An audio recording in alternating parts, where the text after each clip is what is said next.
All right, hello everybody. Wait for a few people to file in here before we start. Wait till we reach around, I guess, maybe 40 or so.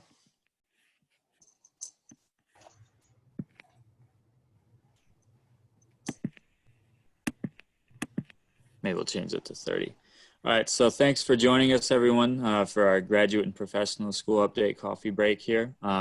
Again, for those of you that have not joined us for one of these before, they're not designed to be as formal as our normal webinars, so we do definitely encourage more interaction. This is Zoom webinar, not normal Zoom meeting, so your microphones and your videos are not enabled, and you cannot enable them yourself, so you don't have to worry about accidentally jumping in on the call. If you want to interact, feel free to use the chat window on your webinar dashboard there. If you have any kind of comment or side discussion, or if you just want to ask a technical question, that's a great place for that stuff. If you want it to just go to panelists, make sure that the to drop down, it says all panelists. You can also address everybody by hitting to all panelists and attendees there. If you have a question specifically about the content for one of the presenters, please use the Q&A function. Makes it a lot easier for us to manage the questions when we get to the end of the webinar. I'll be typing that up again for people that are just coming in, but don't want to delay us too much. So without further ado, I'm going to hand it off to Melanie Gottlieb. Good afternoon. Thanks so much, Michael. I'm Melanie Gottlieb, Deputy Director of ACRO, and I would like to welcome you to today's ACRO Coffee Break. It's a pleasure to be on the line with all of you as we navigate the challenges presented by the COVID-19 crisis together. Joining me today is Dr. Wendy Kilgore, Director of Research here at ACRO, along with 3 organizational colleagues who I especially want to recognize for giving their time to ACRO while trying to navigate the impact of the coronavirus with their own members. We've asked them here today to talk about specific issues facing graduate and professional schools, excuse me, to help you as they serve the students that they serve, as well as give you updates on their resources to help you stay informed as you navigate the challenges that have arisen due to the current crisis. We have joining us today Kelly Testi from the Law School Admissions Council, Suzanne Ortega from the Council of Graduate Schools, and Dr. Jeffrey Young from the Association of American Medical Colleges. As always, we're hopeful that our technology won't fail us. This is a larger than average Zoom call with a number of panelists, and we're all working at the mercy of our home Wi-Fis. So please bear with us if we have technical issues. There will be time at the end of the call to manage Q&A, and so here is the schedule for the afternoon as we might propose it. I will give an overview of some resources and guidance from ACRO, and then we'll share some recent survey results. Then we'll hear from our colleagues at the Graduate and Professional School Associations, and then we will have a Q&A. Next slide, Michael. Just as a reminder, as you navigate the challenges in this crisis, ACRO, your association, is here to connect you with your network colleagues and work through the challenges together. We have opened up our content vaults to the higher education community during this time through our free 3-month membership option. If your membership has lapsed, or if there are others on your campus that you want to have access to our resources during this time, we hope that you will consider this option. For more information, you can email membership@acro.org. Next slide. So ACRO has worked diligently to provide specific guidance to institutions as you navigate decision-making on your campuses to adapt and serve your students in this time of crisis. To build our guidance, we are using established ACRO standards and guidance and re-envisioning them through the lens of the current COVID-19 situation. and then consulting with subject matter experts from our board of directors and amongst the membership and across higher education leadership. Who is the guidance team? Executive Director Michael Riley, myself, Associate Executive Directors Tom Green and Tina Deneen, and Director of Research Wendy Kilgore, all former campus-based professionals with years of experience, along with the Director of Government Relations, William Gill. While this isn't the way that AACRAO typically releases new guidance, we are balancing our processes of member development with the needs to address the current crisis with something immediate to support you as you navigate this new normal. We want to give you guidance that is thoughtful and well-developed, yet timely. If you have suggestions for the guidance team to consider, please don't hesitate to contact us through the contact form at acro.org/COVID guidance. You'll find on that page, oh, can you go back, Michael? Thanks. You'll find on that page guidance that's related to admissions, to FERPA, to financial aid issuance, to admissions, to the issuance of transcripts, to grading and grade scale changes. And you'll find that the AACRAO guidance has been crafted through the lens of a clear communication to the stakeholders and transparency of practice to the stakeholders, consistency of approach and in application of that practice, and then acting in general in the best interest of the students and supporting their success. And now I'd like to turn it over to Wendy. Thank you, Melanie. Next slide, please. Thank you, Mike. But I won't spend too much time on these. I just wanted to highlight some surveys, reports based on 3 surveys that were released over the last 3 weeks. These were quick turnaround because we had questions coming in and institutions needing to make decisions. So these reports are all available to you on the ACRA website, whether you are a member or not. They are publicly available. The first one is on grading and transcript practices and commencement plans. The second one is focused on undergraduate enrollment indicators, so it did not include graduate student information. But the third one did transfer credit evaluation practices and fall term start date plans. So they're kind of a hodgepodge, but we reacted to the conversation from our members and tried to get some data out there on institutional practices so institutions could make some plans about how they're moving forward. So I have a couple of slides that have been broken down to just some key points. Thank you, Mike. Key points on related to graduate school. So that's why the sample size is noted there. Because I pulled out only those that indicated they were graduate and/or professional schools.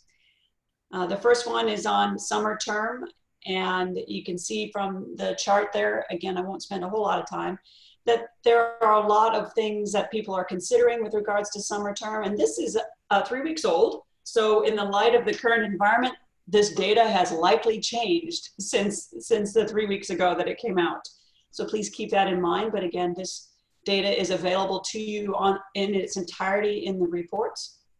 Thank you. Next slide, Mike. We also asked a bunch of questions about grading and transcript practices because that's about incoming students, admitting them, transferring them, awarding credit for various things, meeting program and degree requirements. And this again has been limited to just graduate and professional school context. So if they serve graduate students, this is what it's been limited to. The orange is that they've already made the change to the grading or transcript practice, and the blue is that it's under consideration. Again, keeping in mind this is a couple weeks old, so these values have also probably changed. But it's a moving target for most of us, which is one of the reasons why we're having this webinar today, so you can hear from others and ask questions about your outstanding questions about practice, because it's a new world trying to admit and transfer students and determine whether or not they have met degree requirements. Next slide, please. One of the components is on academic standing. Again, we asked some questions about there for graduate students or graduate institutions only. Some of them have not decided about what they're going to do about academic standing, and others are proceeding normally. 14% though are suspending calculations for this term. And if you think about how that might impact future terms, or again, the degree requirements, it's a very interesting time to be doing grading practices in an academic standing. Next slide, Mike. And that's what I had to offer today, and I would like to hand it over to Suzanne Ortega, the president of the Council of Graduate Schools, to discuss how this situation is impacting her and her recommendations. Well, Wendy, Mike, and Melanie and colleagues, thanks for having me. I thought it might be useful if I started out with just a brief comment on the magnitude of admissions applications and first-time enrollments to graduate school, and then talk through for the various populations and points in the cycle where the major pressure points and challenges might be. So Mike, if we could have the first slide. We do an annual survey. The most recent completed survey was for fall 2018 of our members, who collectively confer about 91% of all PhDs and the majority of master's degrees. And for fall 2018, there were 2.2 million applications to graduate school. This would be for master's and PhD programs. That's applications, not applicants, but you get a sense of the scale. From that pool, there were 533,974 first-time enrollments, 75% of whom were master's students, and about 30% of whom were international. We'll be wrapping up fall 2019 shortly, but our first look suggests that fall 2019 enrollment will show modest growth over 2018.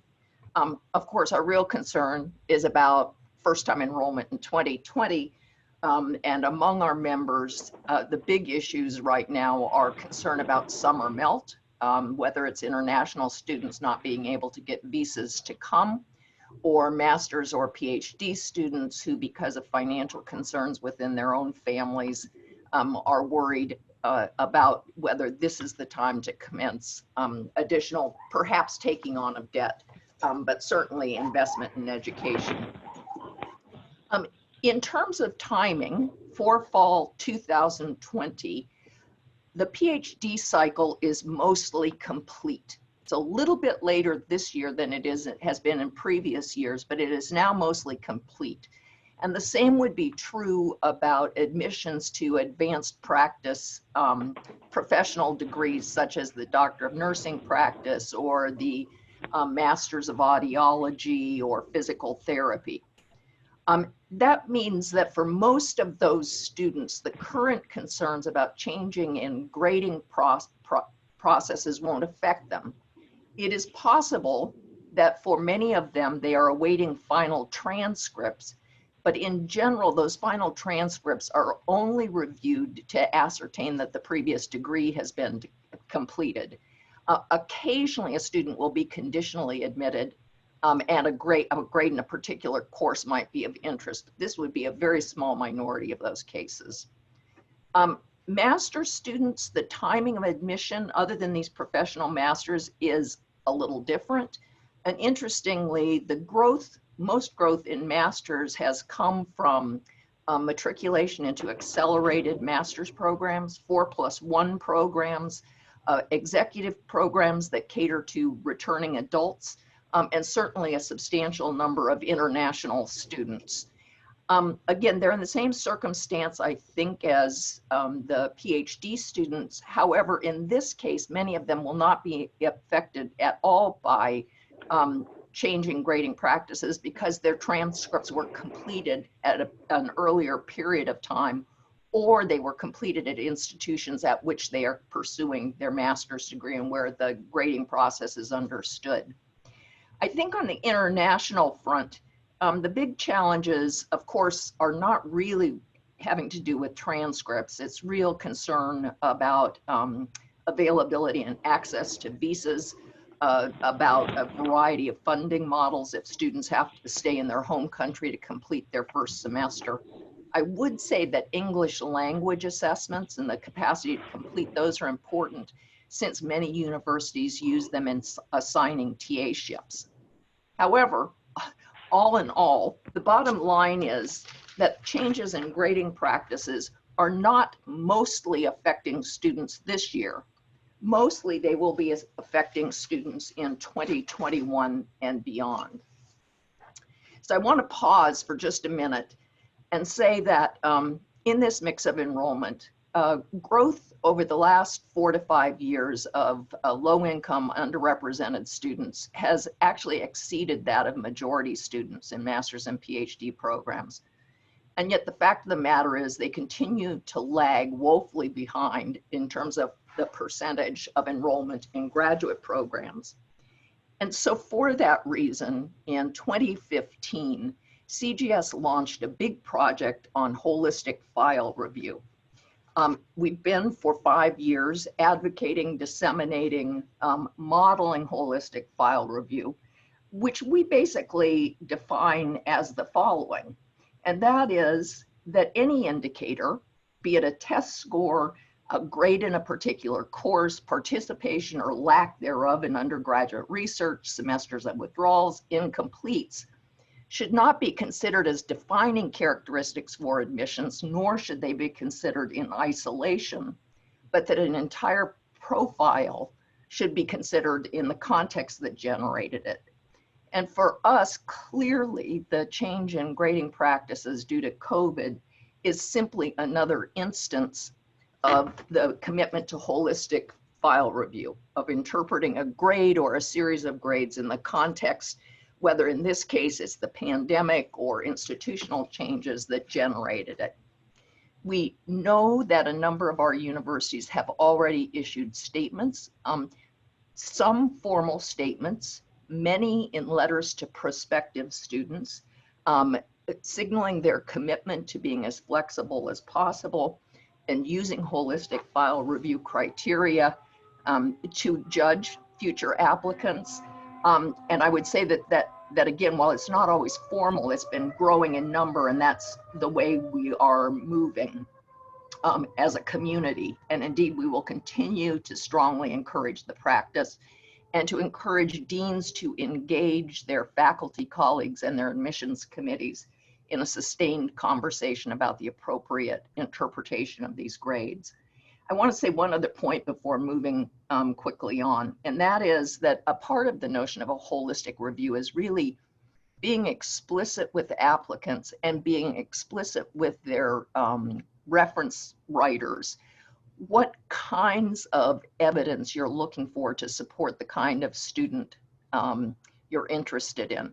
So a number of universities are asking students and asking letter writers to reflect on what were the challenges a student experienced as a result of COVID, and how did he or she grow academically or personally or in terms of resilience as a result, giving yet more context. And here I have to say that AACRAO's guidance has been fabulously helpful to our members. Again, reflecting on how quickly things changed, 10 days ago we did a COVID webinar, and the highest concern on our dean's list was how to treat pass, no pass, or binary degrees in the application process. I expect this week that might not be the question. I expect we've moved in the graduate space onto the question of how will we support and measure the satisfactory progress of our continuing graduate students. And here I would say there is very little consensus, although I think some principles are beginning to emerge. One major challenge really is in practicums and internships, and it depends on professional accreditation standards, whether those can be virtual or not. We know that already that there are major disruptions to timelines for completion of the research component of degrees due to laboratories shutting down or students losing an entire field season to do their work. Here, I think the principle is simply one of extending the time allowed to complete the degree. But personally, one of the most challenging questions I think that I have seen, and the one I honestly would like some advice on, is in a binary grading system, what does a C mean in graduate education? Is it a pass or is it a no pass? And this turns out to be quite complicated, because most universities will not allow a grade of C to be counted as a passing grade or fulfill requirements on a degree, a program of study.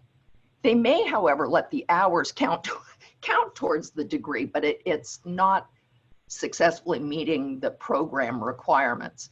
And so right now, our members are all over the board between when is a B minus the lowest possible pass and when is a C a pass, and do you use separate notations if it's a course that's in part of a program of study, or if it's simply on the transcript writ large.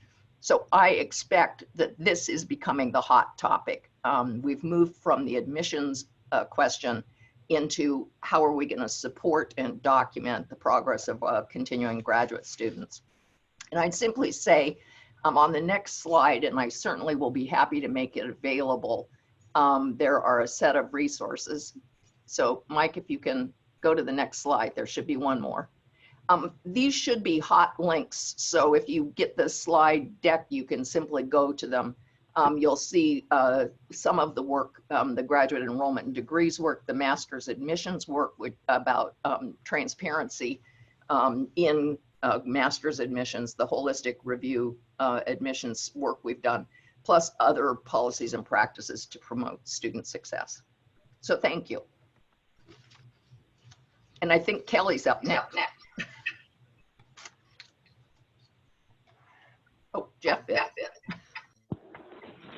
Good afternoon, everyone. I hope you can hear me. Yep, we can. Thanks, Jeff. Okay, fantastic. First, I just want to thank AACRAO for inviting me to speak on behalf of the Association of American Medical Colleges. I really appreciate that opportunity to really share with you today the experience that we have had with the impact on COVID-19 and the admissions process.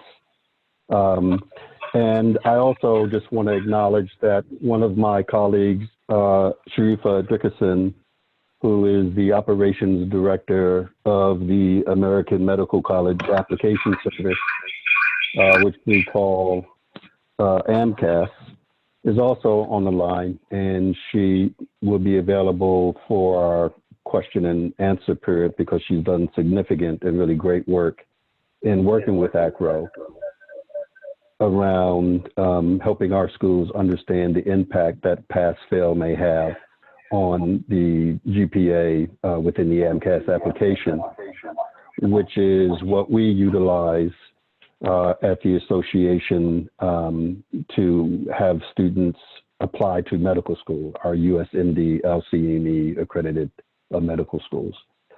The other piece I just want to share just before I really get into the presentation is I hope that all are well and safe during this unprecedented time. And it has really, I think, in many ways forced at least us within medical education to be flexible.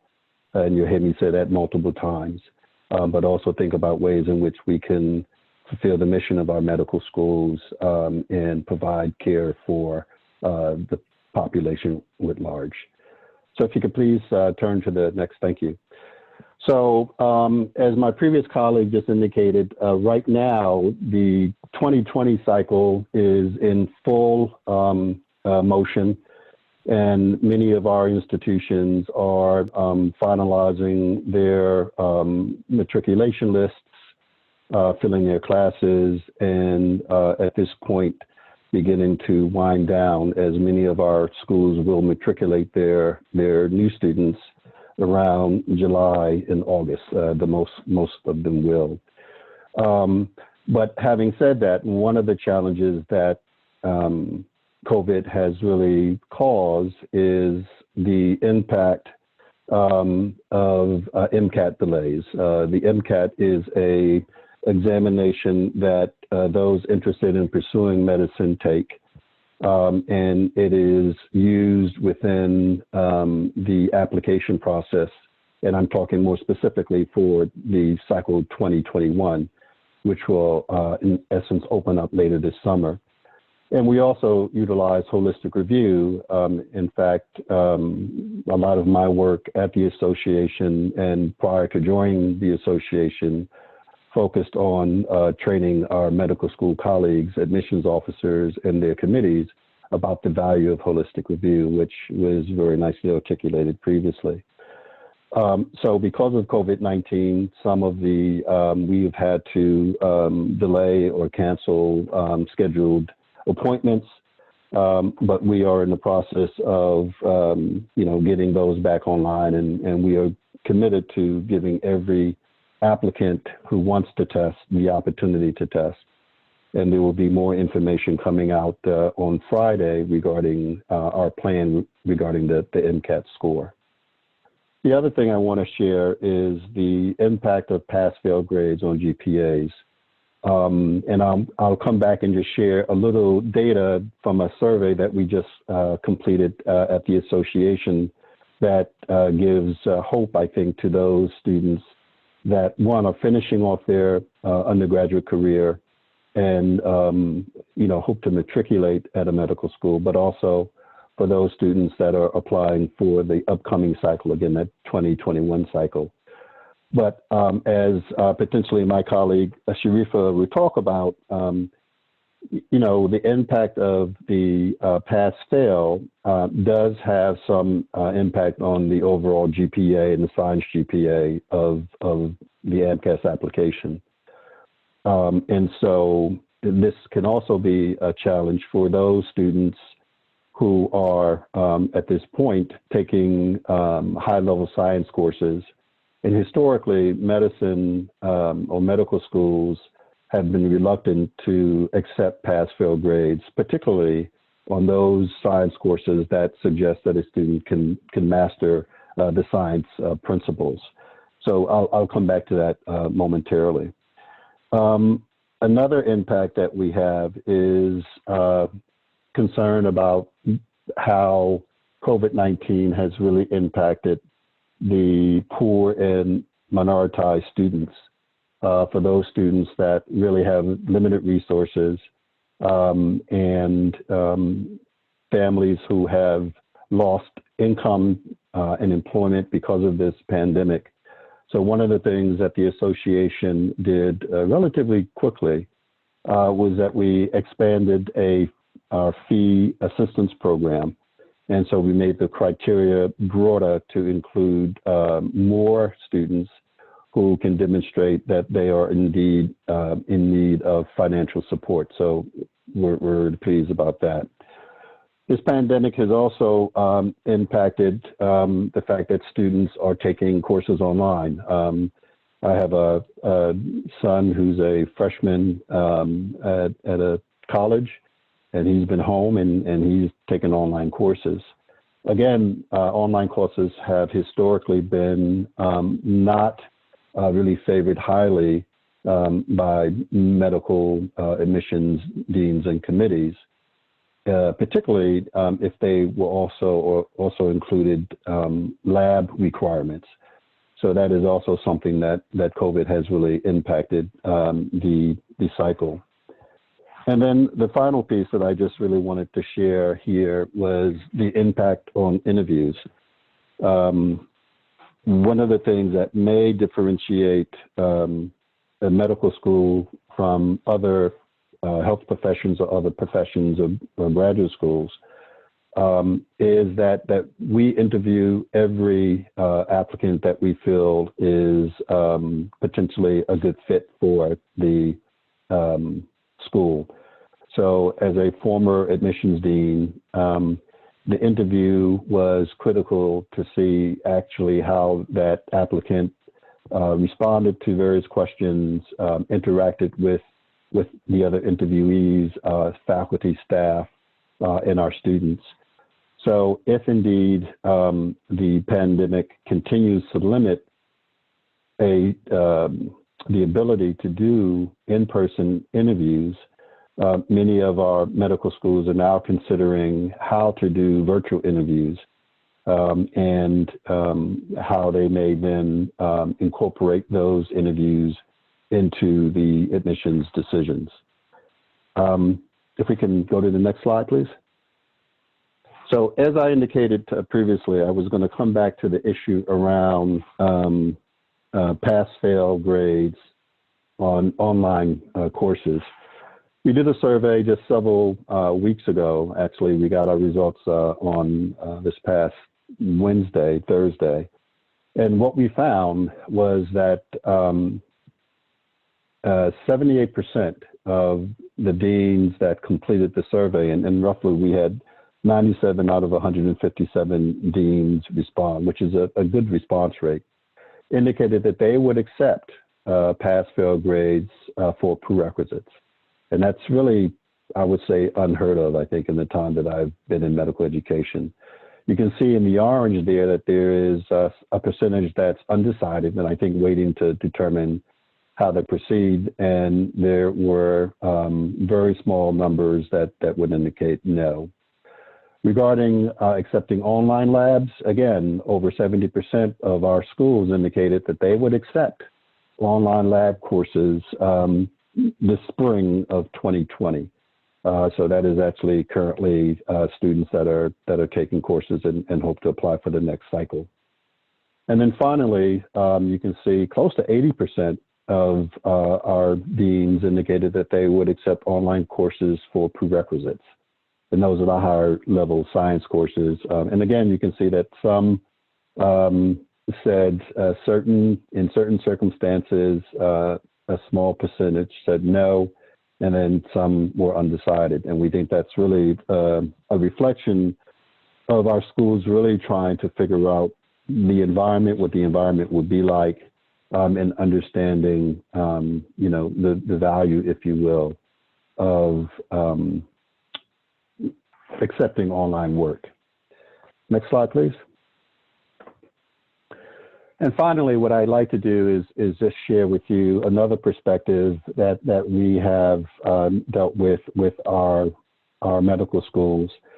You know, I've primarily talked about the transition from college, or university undergraduate to medical school, but we also work very closely with registrars in our medical schools and in our school systems. And we have a committee on student records that I work very closely with that help guide us in terms of what are the sort of the rules and regulations around record keeping. And so one of the issues that have come up at this point in time is what happens, to the medical school curriculum, of which, because of COVID-19 and because of the nature of medical training, those students in their advanced years within medical school, say third and fourth year, many of them have not been able to complete their clinical clerkships because of the seriousness of the pandemic. It was concern about the lack of PPEs or personal protection equipment and appropriate training. So there is a disruption in clerkship grades, and how are they to be captured on the transcript? So we've had multiple conversations with our colleagues from the registrar community, and they have really provided, I think, excellent guidance to our member institutions about how they should consider capturing grades at that level. The other piece that I would say is our schools have had some challenges with residency programs once a student, graduates or is scheduled to graduate, and also with state licensing boards that historically have required what I guess are considered wet documents within registrar community. I had never heard of that term, so I'm interested to know if that's accurate. But again, my understanding of a wet document is one that is really signed by a human being, is notarized rather, with a raised seal and so forth, and that some states have not been receptive to accepting an electronic submission of the requirements indicating that the student has met all of the professional requirements to receive his or her degree. So we have been working with our registrar community and our relationship with the federal boards to try to see if states would be willing to accept a different form of verification. So that's another piece. And the last thing that I will share regarding student records, I think in some ways related to the impact on the residency interview process. That relates to, again, how grades are captured, the fact that because of COVID-19, the ability to actually do away electives, audition electives, to have interviews with programs that a student may be interested in pursuing for his or her residency may be significantly impacted.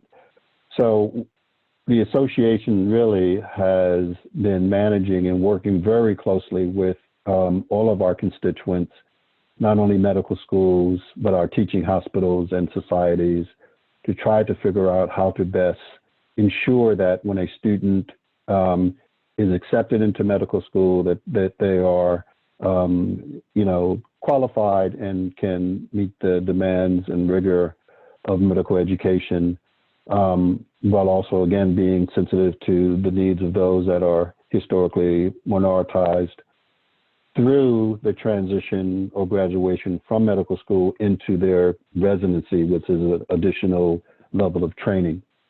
And we have worked not me directly, but my colleague, Sharifa, has really worked very closely with Acro, as has our national chair of the Committee on Student Records, to try to understand how to best follow the regulations and how those regulations or changes in grading will impact student transcripts. The last slide just really will provide you with, you turn to the next slide, please, with all of the resources that the AANC has provided for our various communities. I would please, if you would like to share this slide or anything that's been presented within our slide deck, please feel free. But you can see that we have looked at COVID-19 and the impact from, again, those aspirants that are interested in medicine, all the way to identifying interviewing resources that can be used not only at the transition between college and medical school, but also from the transition from medical school to residency. So with that, I'll stop here, and I think my next colleague will, Kelly, will talk about law school admissions. Thank you.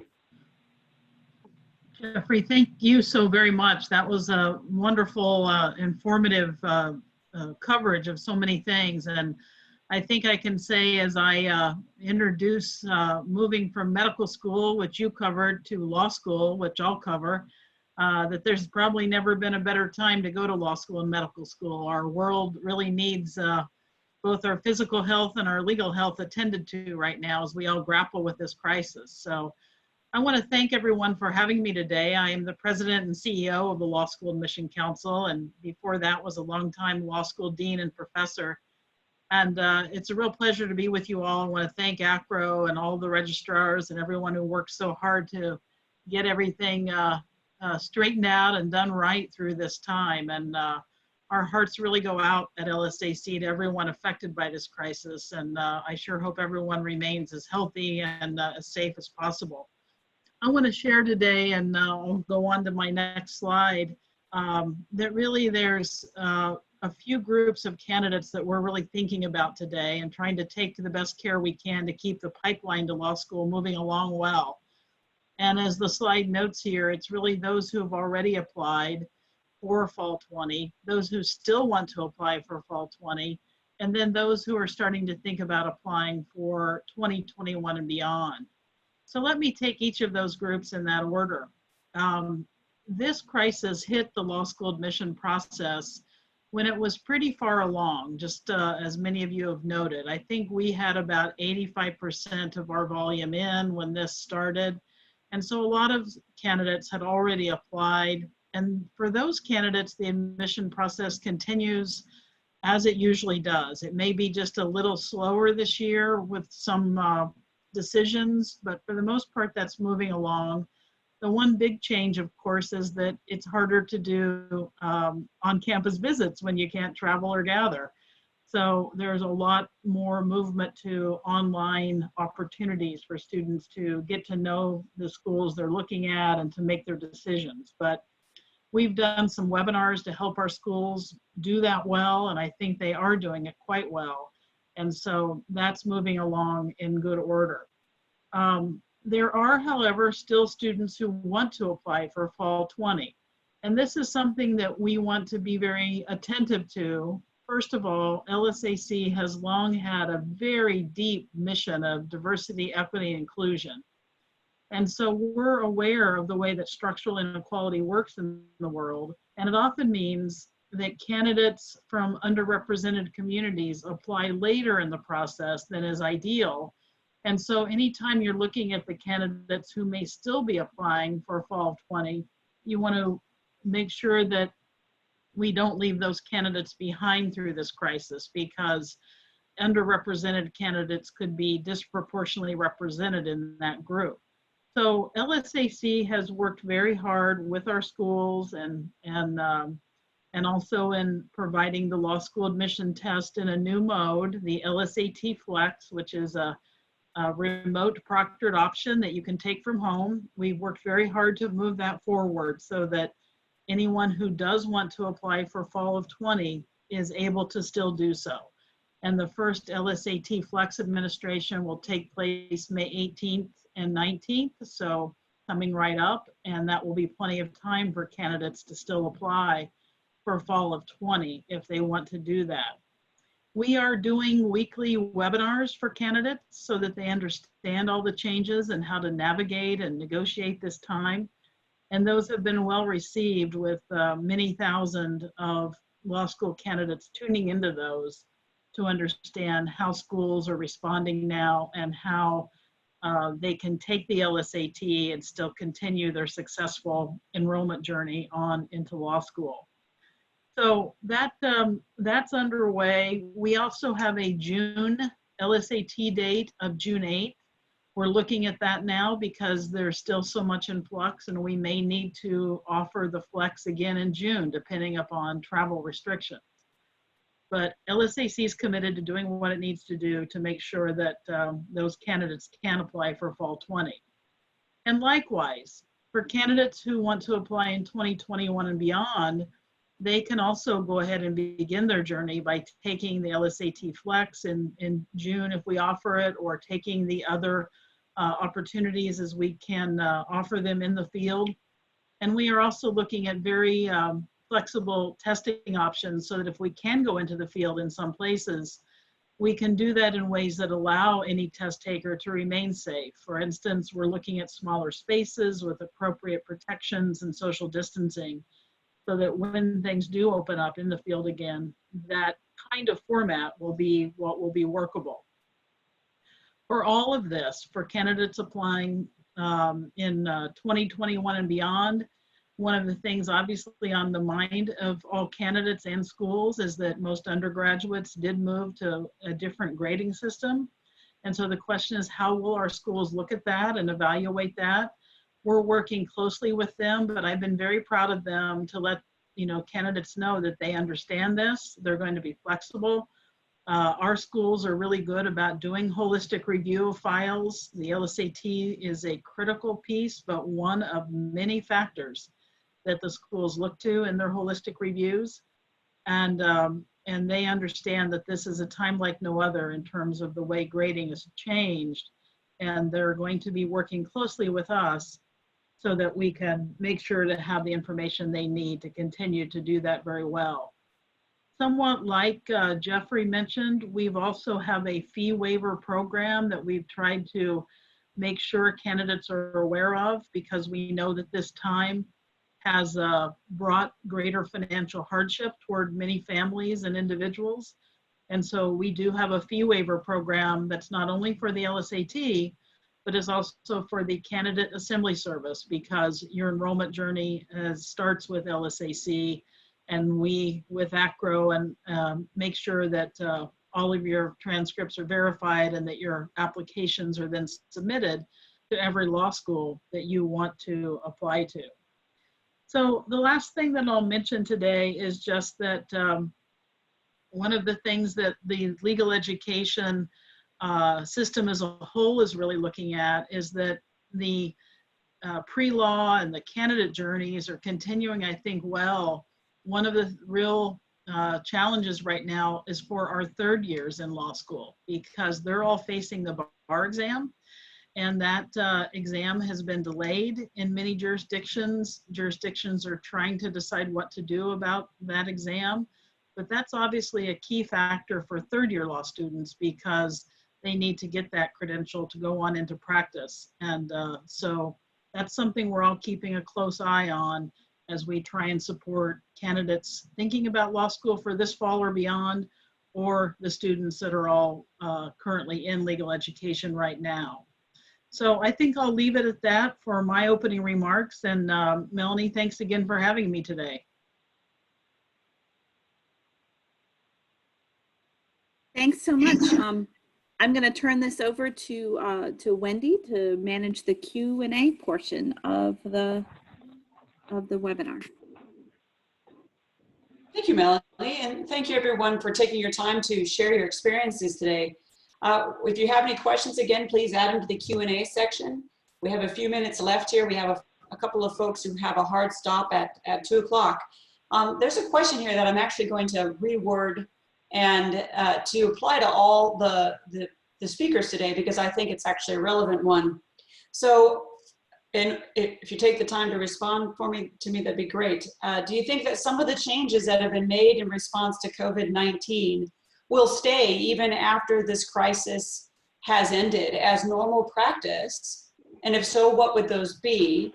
And if not, if you don't think they're going to stay, do you think they're going to be put in your back pocket, essentially, to be pulled out again should we run into this unfortunate situation in the future? So again, are some of these practices that have been put in place, do you think they'll become part of standard practice, specifically around online options?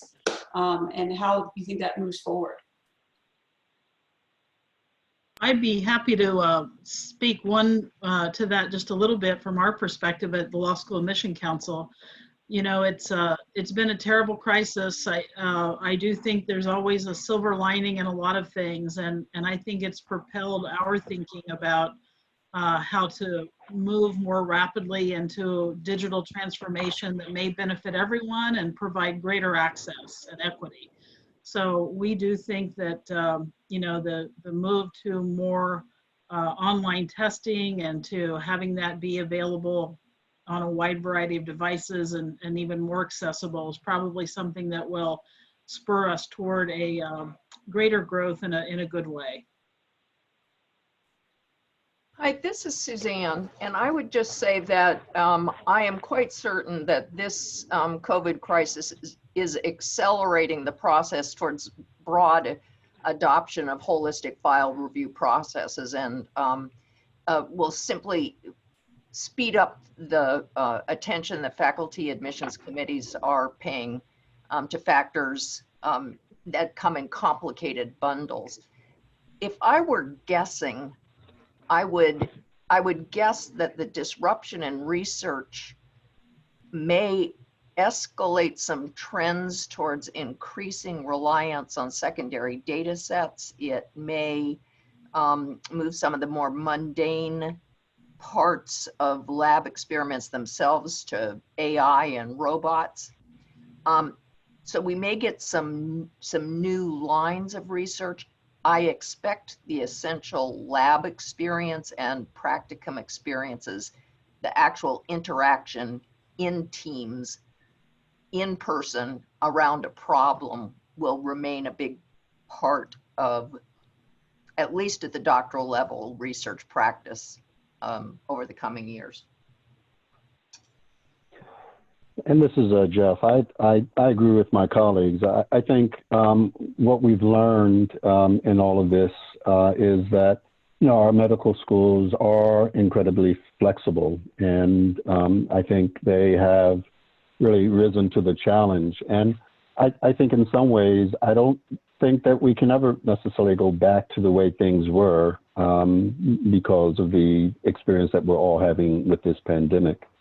And so I think increasingly we may find that medical schools, and some medical schools do, I just want to state, accept online courses, but I think historically they've been reluctant to do so, particularly science courses because of the lab requirement, and because of, I think, some of the initial concerns about the quality of online learning. But I think what we're learning in some regard is that online learning is something that is even going on within our medical schools today.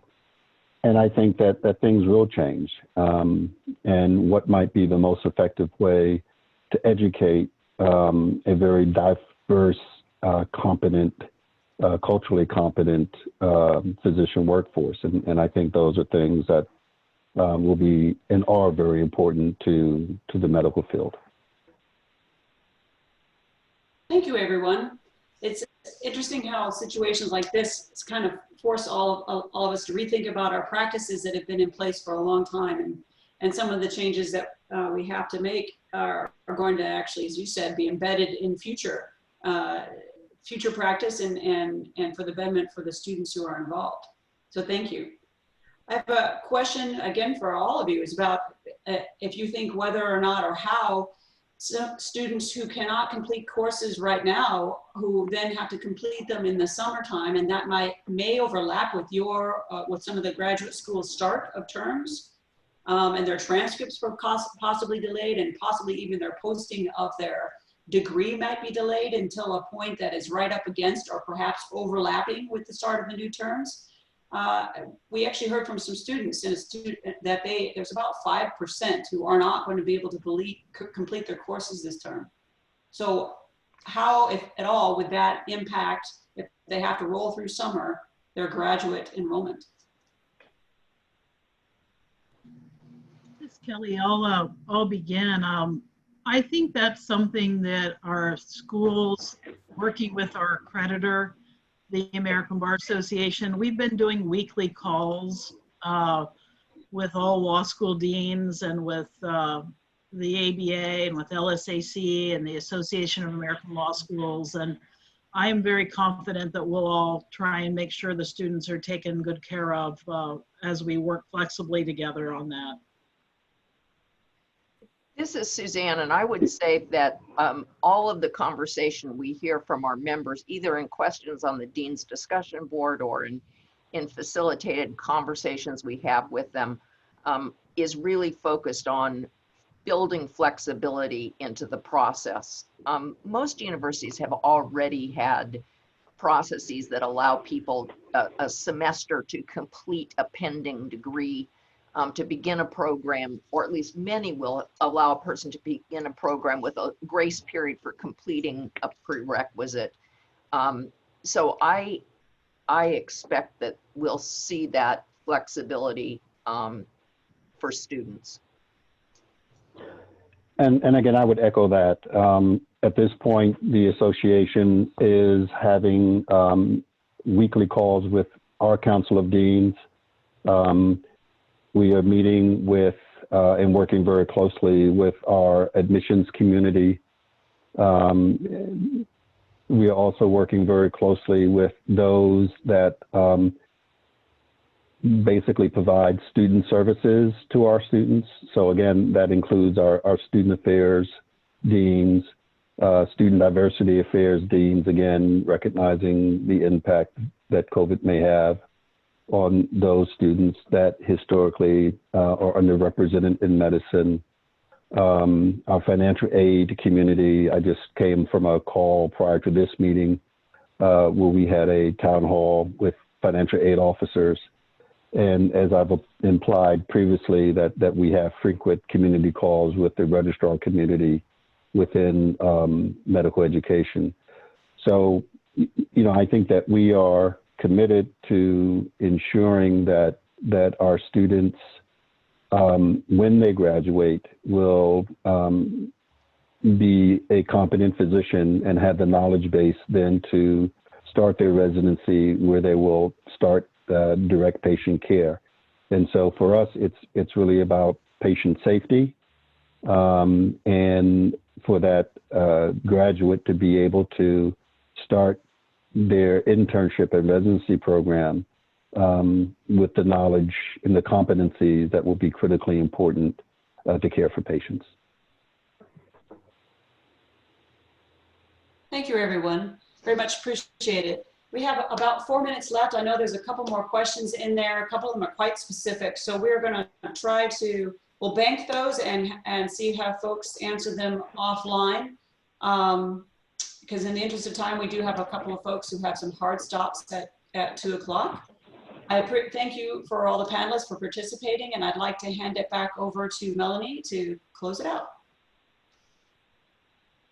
Thanks, Wendy, and thanks again to all of our panelists. I am continually amazed at the level at which higher education is growing, changing, evolving, and flexing in order to meet the needs of our communities in this crisis. And I'm grateful for everyone for having shared this information with us today. Next slide, Michael. I want to remind you, as we conclude the Q&A, there are some unanswered questions, and we will come back to those as best we can and try to get those answers out in a follow-up communication and pass them along to our guidance team. If there are specific questions that you are struggling with at your institutional level, and you just need some expert help, Acro Consulting has deeply discounted their consultant team and have begun to offer some express consulting opportunities for deep dives into very specific problems if you find that you have reached the end of your resources and need some additional help beyond your network colleagues. So for more information, you can contact consulting.org.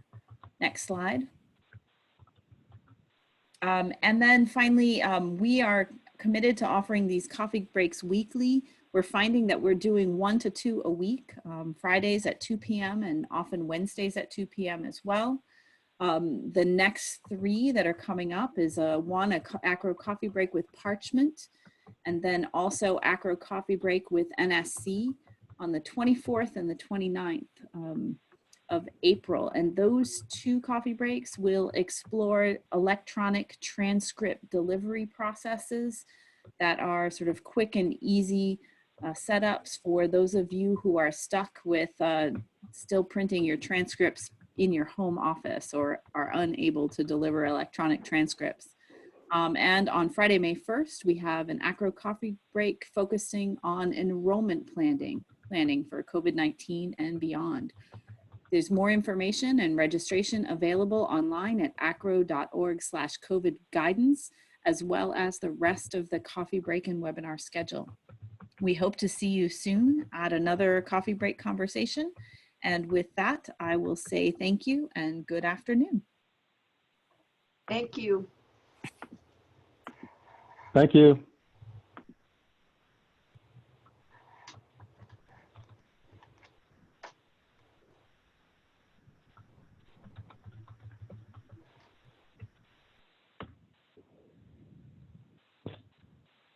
Mm.